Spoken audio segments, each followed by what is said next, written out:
What are some of these theses that you have about the future of education? Like you've spent, and maybe we'll use your word, like the future of learning. Yeah. Like you spent a lot of time thinking about this. I'm really curious what you see. So aside from alternative education, I have another thesis called efficacious edutainment. I like it. What does it mean? Well, so efficacious means you can prove learning outcomes, and edutainment, which traditionally edutainment's been a bit of a dirty word in education because it's meant like watching movies, but really it means that it's educational and entertaining at the same time. And for me, it includes things like gamification, like immersive reality, social engagement, like timeliness, like is can be accessed 24/7. And so I think we're seeing a huge amount of technology companies that are building efficacious edutainment. So the big winner from my portfolio was Prisms of Reality, which is a math curriculum in VR. And so they were able to prove that within 2 weeks, like learning outcomes in algebra would increase 10% amongst the students that were using it.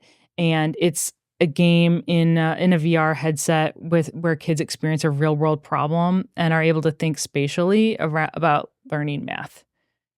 And it really enables like a teacher to be able to engage students way more than if they were trying to explain orally or like on a 2D chalkboard, like different math concepts. And in a more like direct to consumer example, not a portfolio company of mine, but one I really respect is like Pok Pok. Have you seen this game at all? Mm-mm. So it's like Montessori. It's an iPad app, but it's very like Montessori oriented. So it's more of like gets kids to be creators and, play games with their fingers as opposed to just passively consuming videos.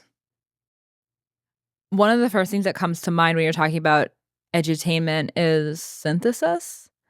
Does that, in your mind, does that like fall in the category of what you're talking about? Like it's because it doesn't have the like 24/7, like you can access it at any time component, but it is like it's a game-based learning platform. Like the whole point is that kids get on a Zoom call and play these games with each other and learn these like critical reasoning and problem solving skills, but don't feel like they're doing school because it's all happening in the context of a live game. Yeah, I think it's definitely has elements of it. Another one that comes to mind is David Perel's writing course, which is maybe a stretch within your definition, because it is like a live cohort-based course. There's like assignments, like it functions like a class. You get on Zoom calls, you listen to lectures, you attend workshops where you're actually doing work, you're creating outputs. But the way it is structured is intended to be very, like David uses the word edutainment to describe what he's doing, because he's trying to build. I had him on the show at one point and he was talking about how he designs the actual materials of his course. And he talks about how like, he goes to EDM shows and watches the visual production and then uses that to create the visual components of his course because he wants it to be like deeply beautiful and like deeply interesting and entertaining. Yeah. So I think he does think of his role.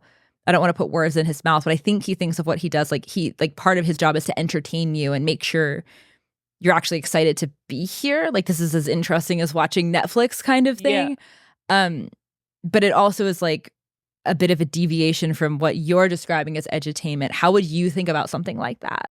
Well, I think the most important thing for learning is you have to grab people's attention and you have to deserve it.